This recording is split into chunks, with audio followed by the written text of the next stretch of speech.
बोले भारत माता की जय। जय स्वदेशी। जय स्वदेशी।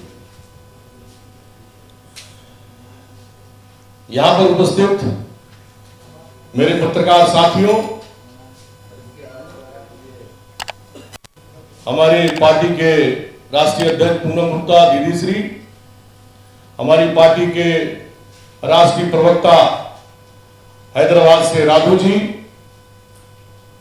हमारे पार्टी के राष्ट्रीय महासचिव जगत चौहान जी, राष्ट्रीय सचिव निगवेंद्र श्रीवास्तव जी, यहां पर उपस्थित हमारी पार्टी के वरिष्ठ नेता विजय सक्सेना जी और जो भी उपस्थित पार्टी के सभी लोग हैं, यहां पर सबका स्वागत है।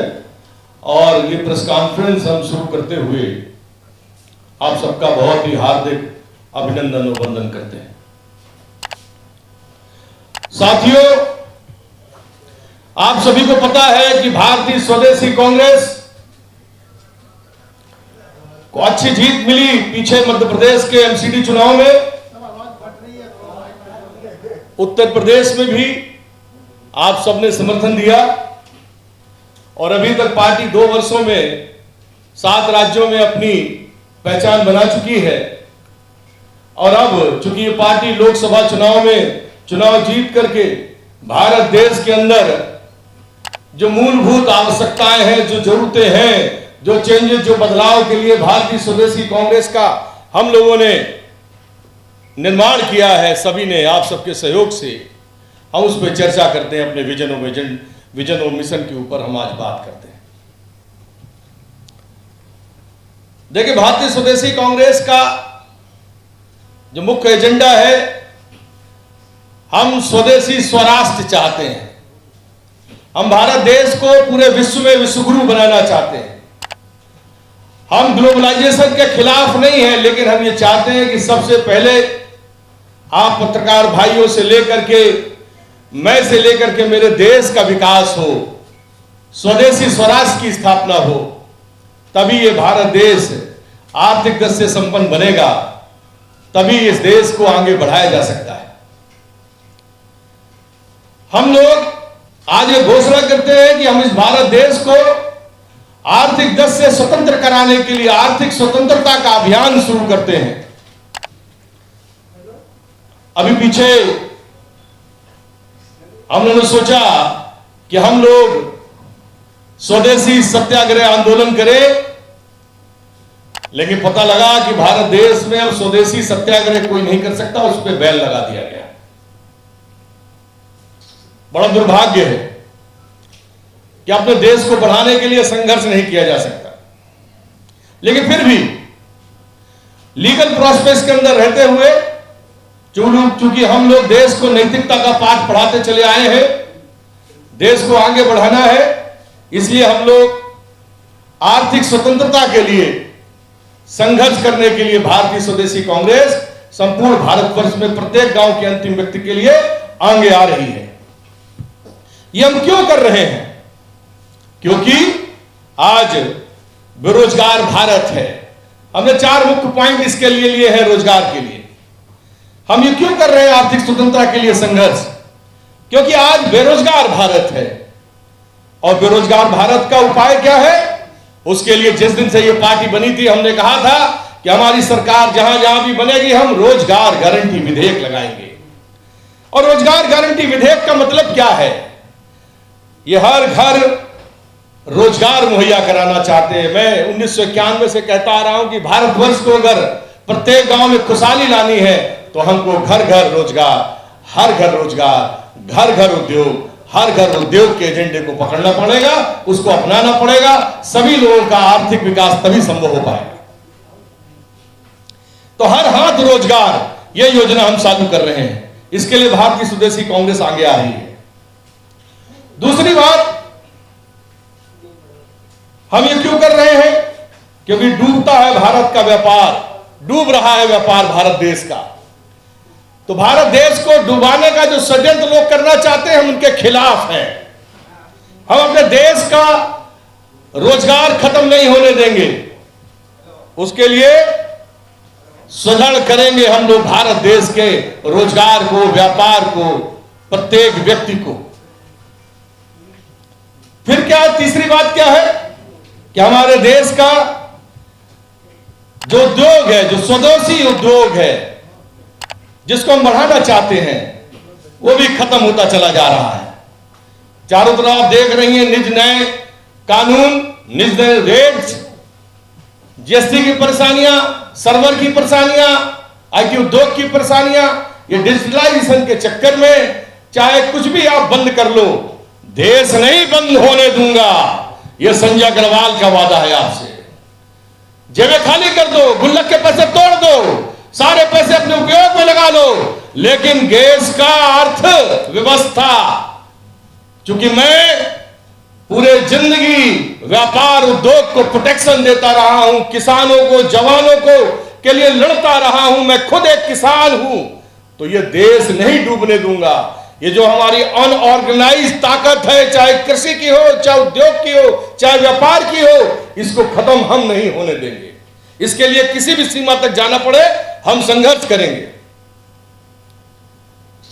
चौथी बात जो महिला आरक्षण बिल की है, जो अभी तक लागू नहीं हो पाई, क्योंकि पार्टी की राष्ट्रीय अध्यक्ष पूनम गुप्ता जी का विजन और मिशन है कि महिलाओं को सशक्त करना, उनको आर्थिक दृष्टि से मजबूत करना, उनकी स्वतंत्रता के लिए काम करना और उसके द्वारा देश को मजबूत करना। तो इसके लिए हमारी मांग है कि महिला सशक्त बने, सशक्त भारत बने और एमपी और एमएलए के चुनाव में 33% महिलाओं का आरक्षण लगे। यह हमारी मांग है। और तो हमारे राष्ट्रीय प्रवक्ता जो है वो कुछ बात करना चाहते हैं आपसे। डियर फ्रेंड्स एंड जर्नलिस्ट मित्रों, हमारे पार्टी प्रमुख श्री संजय अग्रवाल जी और जातीय अध्यक्ष दीदी Poonam Gupta ji and all other party members. Today, after 75 years of our independence, now we are into 76th year. We have seen hundreds of parties is coming into this country, ruling multiple national parties. But still we can say that the purpose of the constitution, purpose of the democracy is still not been seen in this country. I am just questioning you, are you people happy?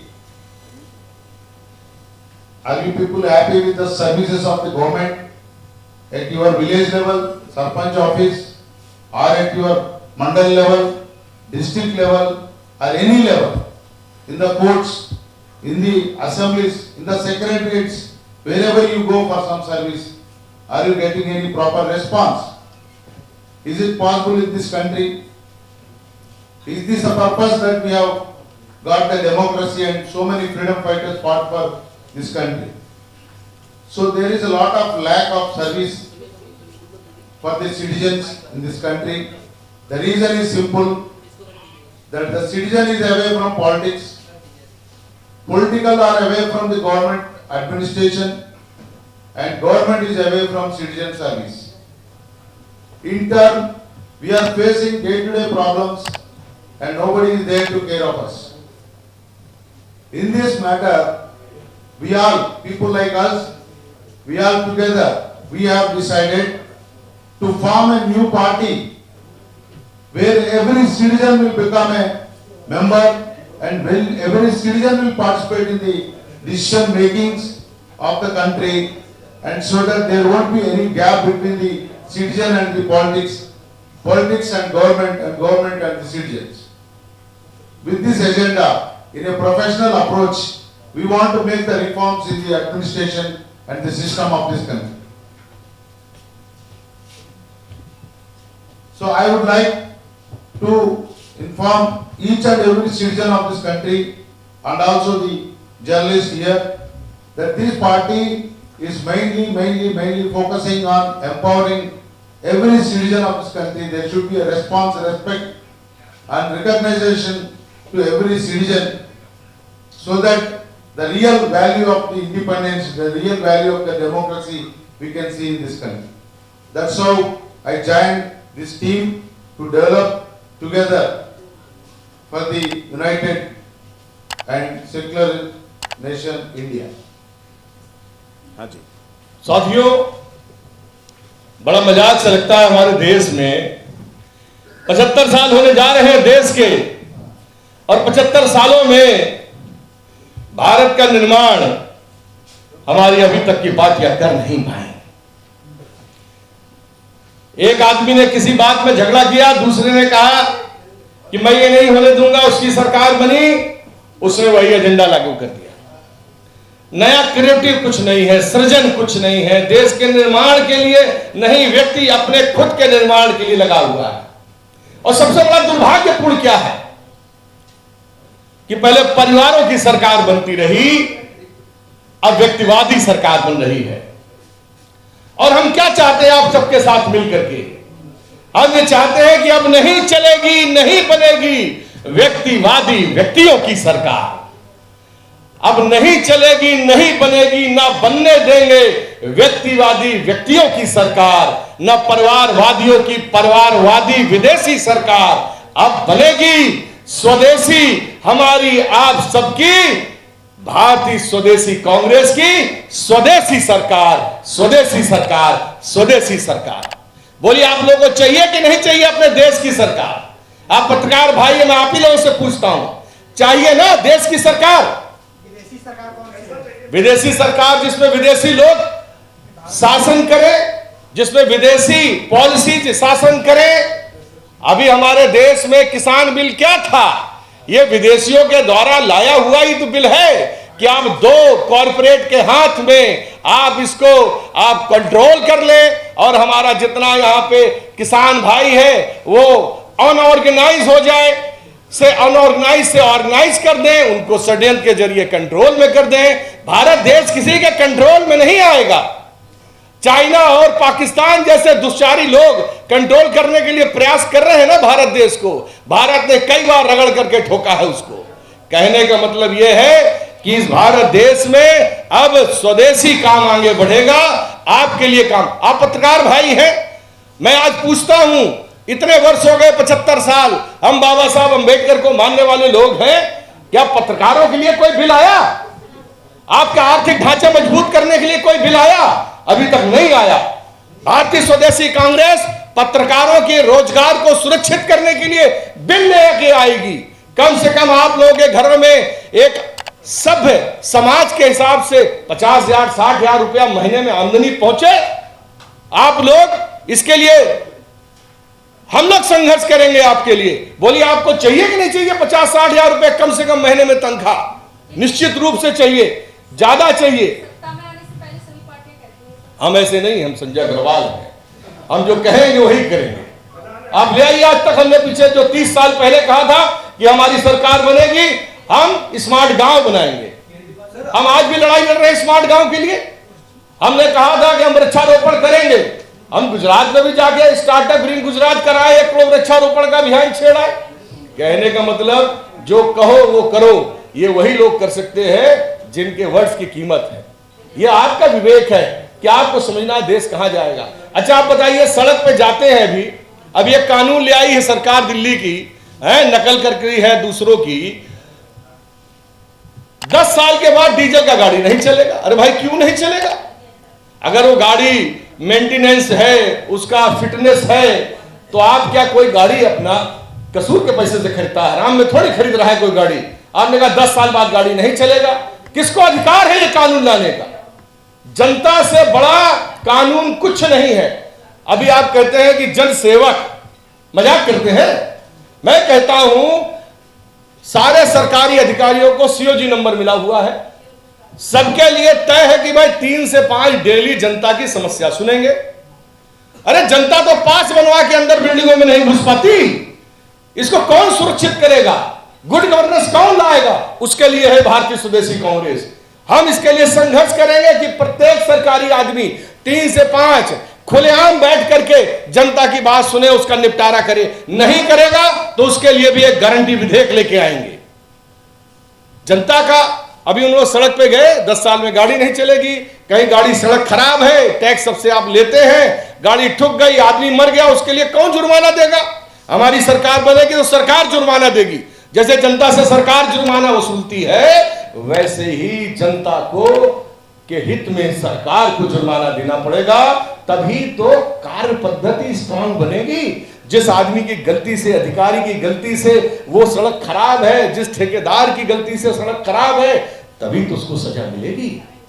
ये सब आप लोग चाहते हैं तो हम आपके साथ हैं। कमिंग इलेक्शन राजस्थान और मध्य प्रदेश में जी, आपका वो क्या बोलते हैं उम्मीद क्या है?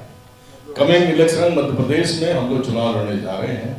तेलंगाना का चुनाव लड़ेंगे, आंध्रा का चुनाव लड़ेंगे, हरियाणा का चुनाव लड़ेंगे, पूरी ताकत से लड़ेंगे। ताकत में लोग जुड़ते जा रहे हैं, लोग आ रहे हैं, हमारी विचारधारा से सहमत हो रहे हैं। भारत देश में जहां भी हमको कैंडिडेट मिलेंगे, आप सबके सहयोग से मिलेंगे, हम देश का वो सभी चुनाव लड़ेंगे। भारतीय स्वदेशी कांग्रेस अपनी किसी भी प्रकार की नीति से, सिद्धांत से कोई समझौता नहीं करेगी। अभी आपने किसानों की बात की, किसानों आपके पास क्या पॉलिसी है किसानों के लिए? किसानों के लिए हमने भैया 1991 में पॉलिसी दे दी थी, जब हमने कहा था कि स्मार्ट भारत देश में स्मार्ट गांव चाहिए और स्मार्ट शहर लाइए, लेकिन उससे पहले स्मार्ट गांव लाइए। तो हमने कहा था कि किसानी को का औद्योगिकरण करना चाहिए। क्या करना चाहिए? किसानी का औद्योगिकरण करना चाहिए। यह हमारा शब्द है, स्मार्ट गांव संजय अग्रवाल का शब्द है। पहली बार हमने कहा था प्रत्येक गांव के अंतिम व्यक्ति को आर्थिक दृष्टि से सशक्तिकरण बना करके, प्रदान करके, रोजगार मुहैया करा करके आत्मनिर्भर भारत का निर्माण करेंगे। किसी को 5 किलो गेहूं, 5 किलो चावल, 1 किलो दाल दे करके कोई आत्मनिर्भर भारत बनेगा क्या? रोजगार, सुरक्षित रोजगार, किसानी को बनाइए औद्योगिकरण, अच्छी बीज दीजिए। वहीं पे हर किसान के पास एक फैक्ट्री लगाते हो, 2000 स्क्वायर फुट में, 5000 स्क्वायर फुट में फैक्ट्री लग जाती है।